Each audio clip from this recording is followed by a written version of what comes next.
கன்னியாகுமரி மாவட்டத்தில் கன்னியாகுமரி மாவட்ட மக்களுக்கு நேரடியாகவும் மறைமுகமாகவும் வேலை வாய்ப்பை கொடுக்கக்கூடிய வாழ்வாதாரமாக இருக்கக்கூடிய மத்திய அரசினுடைய ஒரே நிறுவனமான ஐயாரி மணலாக்குறிச்சியிலே வந்திருக்கக்கூடிய மணல் ஆலை,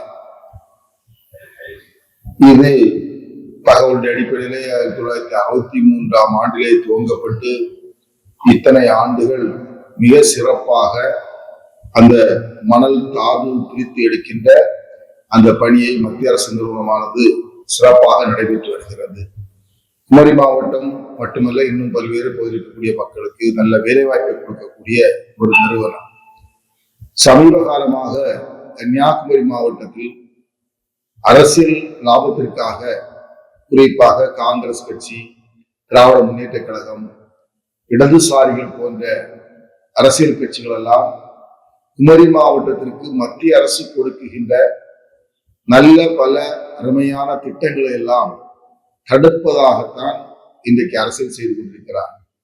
குறிப்பாக அவர்களோடு இணைந்து கொண்டு கன்னியாகுமரி மாவட்டத்தில் இருக்கக்கூடிய கிறிஸ்தவ மிஷனரியினுடைய போதகர்கள், ஆயர்களும் கூட மத அரசியலுக்காக தன்னுடைய மக்களை ஏதோ ஒருங்கிணைப்பது போன்ற ஒரு மாயை ஏற்படுத்துவதற்காக இது போன்ற செயலிலே தொடர்ந்து ஈடுபட்டு வருகிறார்.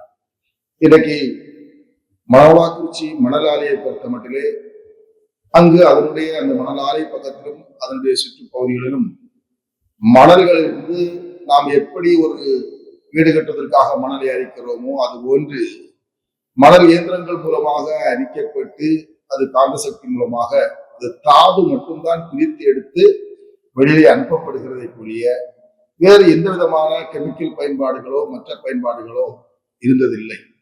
இதற்கு வரக்கூடாது என்கின்ற ஒரு தடையை இந்த காங்கிரஸ் கட்சியும் பல்வேறு மிஷனரிகளும் இன்றைக்கு சொல்லிக் கொண்டிருக்கிறார்கள். அதற்கு காரணம் என்னன்னு சொல்றாங்க அப்படின்னா, இதனால கன்னியாகுமரி மாவட்டத்தில் இருக்கக்கூடிய மக்களுக்கு அதிகமா கேன்சர் நோய் வருகிறது அப்படின்னு சொல்றாங்க.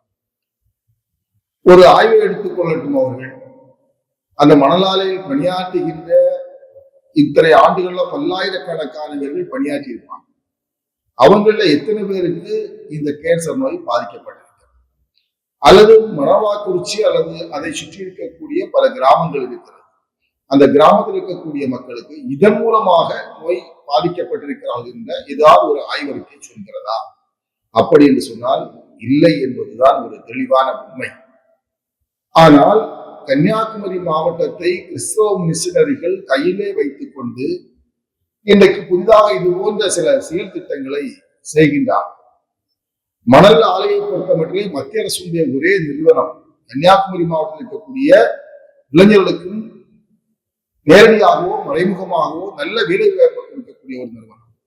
இன்றைக்கு அந்த ஏராளமான இளைஞர்களும் பெரியவர்களும் இன்றைக்கு நேரடியாக மத்திய அரசு நிறுவனத்தின் மூலமாக பணி செய்கின்றவர்கள் இருக்கிறார்கள், ஒப்பந்த அடிப்படையிலே பணி செய்கின்றவர்கள்.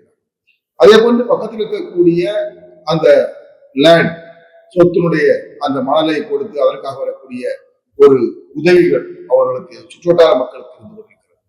இதையெல்லாம் தடுக்கின்ற நோக்கோடு மத்திய அரசுடைய நிறுவனங்கள் இங்கே செயல்படக்கூடாது என்ற ஒற்றை நோக்கோடு தான் கன்னியாகுமரி மாவட்டத்திலே இந்த கிறிஸ்தவ மிஷனரிகளும் காங்கிரஸ் கட்சியும் இடதுசாரிகளும் இன்னும் ஒரு சில அரசியல் கட்சிகள் எல்லாம் இது போன்ற வேலை செய்து கொண்டிருக்கிறார்கள். இதற்கு உதாரணம் சொல்ல வேண்டும் சொன்னால் மத்திய அரசு பாரத பிரதமர் நரேந்திர மோடி அவர்கள் கொண்டு வந்த ஒரு துறைமுகம், குளச்சல் துறைமுகம் என்ற பெயரிலேயே குளச்சலை கொண்டு வருவதை தடுத்தார்கள், இணையத்திலே வருவதை தடுத்தார்கள், அதற்கு முன்பாக கன்னியாகுமரி அந்த கிழக்கு பகுதியிலே வருவதை தடுத்தார்கள். இப்படி பல மத்திய அரசுடைய நிறுவனங்களை தடுக்கின்ற ஒரு வேலையாகத்தான் இவர்கள் இருந்து கொண்டிருக்கிறார்கள். அந்த வகையிலே இன்றைக்கு மணலாக்குறிச்சி மணல் ஆலையை பொறுத்த மட்டும் பல 100 ஆண்டுகளாக இன்றைக்கு செயல்பட்டு கொண்டிருக்கக்கூடிய அந்த மணல் ஆலையையும் மூட வேண்டும் என்கின்ற ஒரே திட்டத்தோடு இங்கே இருக்கக்கூடிய மிஷனரிகள் கிறிஸ்தவர்களை ஒன்றிணைத்து ஓட்டு வங்கிக்காக அதை பேசுகிறார்கள். அவர்களுக்கு ஒத்து உதவி கொண்டு காங்கிரஸ் கட்சியும் மற்ற இடதுசாரி கட்சிகளும் திராவிட முன்னேற்ற கழகம் போன்ற கட்சிகளும் இன்னைக்கு செயல்பட்டு இன்றைக்கு புதிதாக தமிழகத்திலே பொருட்படுத்தியிருக்கின்ற அந்த கட்சியினுடைய முதல்வர் விஜய் அவர்களையும் கூட இந்த திட்டத்திற்கு நீங்கள் அனுமதி கொடுக்க கூடாது என்கின்ற ஒரு அறிக்கையை கொடுத்து ஏதோ அவருடைய கூட்டணிகளை ஆட்சியிலே பங்கெடுத்துக் கொண்டிருக்கின்ற காரணத்தினால் காங்கிரஸ் கட்சி அதை வற்புறுத்தி இன்னைக்கு அதை தடை செய்கின்ற ஒரு நோக்குடன் இருக்கிறது. ஆகவே இதற்கு எதிராகத்தான் இவருடைய தடை, இவர்களுக்கான பொய் பிரச்சாரத்துக்கு எதிராகத்தான் கன்னியாகுமரி மாவட்ட மக்கள் இருந்து கொண்டிருக்கிறார்கள். மத்திய அரசு இதை உறுதியாக நடைமுறைப்படுத்த வேண்டும்.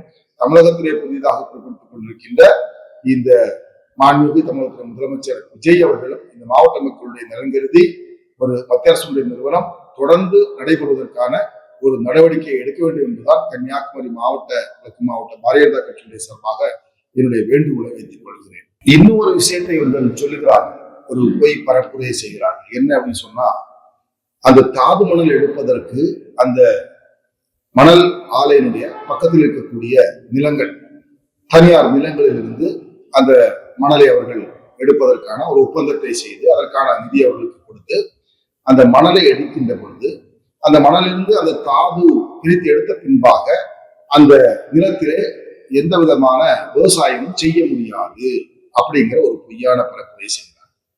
அந்த நிலத்திலிருந்து மண் எடுக்கப்பட்டு அந்த தாது பிரித்து எடுக்கப்பட்ட பின்பாக அந்த மீண்டும் அந்த லேண்ட்ல அந்த விவசாய நிலத்துல அந்த மண்ணை நிரப்பிய பின்பாக இன்னைக்கு பல ஆண்டுகளாக தொடர்ந்து செய்யப்பட்டு வந்த பின்பாக கூட அங்கே தென்னை மர விவசாயம் செய்யப்பட்டிருக்கிறது.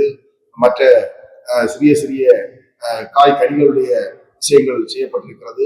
எந்த விவசாய பாதிப்புகளும் இதனால் இங்கே ஏற்படவில்லை. அப்படின்னு சொன்னால் எப்போ இங்கே இருக்கக்கூடிய மக்கள் அதனுடைய போராட்டங்களை முன்னெடுத்திருப்பார்கள். இப்போ 5 ஆண்டுகளாக 10 ஆண்டுகளாக முன்னெடுக்க வேண்டிய அவசியம் இல்லை. இப்பொழுது இங்கே கிறிஸ்தவனுடைய ஆதிக்கம் வந்ததோ அதற்கு முன்பாகத்தான் அவர்கள் இதை முன்னெடுக்கிறார்களே ஒழிய அதற்கு முன்பாக அந்த இந்த விவசாயி பாதிக்கப்பட்டு விட்டேன் என்று சொல்லக்கூடிய ஒரு விவசாயி கூட கிடையாது.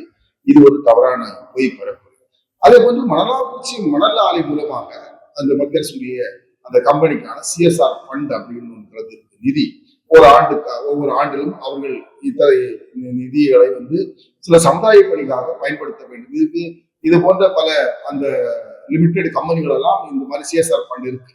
அந்த CSR ஃபண்ட் பாத்தீங்கன்னு சொன்னா இந்த மணலாலையை சுற்றி இருக்கக்கூடிய இந்த கிறிஸ்தவ மிஷனரிகள் நடத்தக்கூடிய பள்ளிக்கூடங்களாக இருக்கட்டும், இன்னும் பல்வேறு நிறுவனங்களாக இருக்கட்டும், மற்றும் நிறைய விஷயங்கள் இருக்கட்டும், நிறைய தனியார் தொண்டு நிறுவனங்களாக இருக்கட்டும், இவர்களுக்கெல்லாம் ஆண்டாண்டு தோறும் பல ஆண்டுகளாக அந்த CSR ஃபண்ட் மூலமாக உதவி செய்து வந்திருக்கிறார்கள். பள்ளிகளுக்கு ஒரு கடனியை வாங்கி கொடுப்பதா இருக்கட்டும், இல்ல ஒரு 2 ஃபேன் வாங்கி கொடுக்கிறதா இருக்கட்டும், இல்ல ஒரு வகுப்பறைக்கு பெஞ்ச் டெஸ்க் வாங்கி கொடுக்கிறதா இருக்கட்டும், இல்லது பேரூராட்சிகளுக்கு திடக்கழிவு மேலாண்மைக்காக வாகனங்களை வாங்கி கொடுப்பதாக இருக்கட்டும், இது போன்று CSR ஃபண்ட் மூலமாக இந்த கன்னியாகுமரி மாவட்டத்துல இந்த மணலாலையை சுற்றி இருக்கக்கூடிய பல நிறுவனங்களுக்கு அது மிகப்பெரிய உபயோகமா இருந்தது.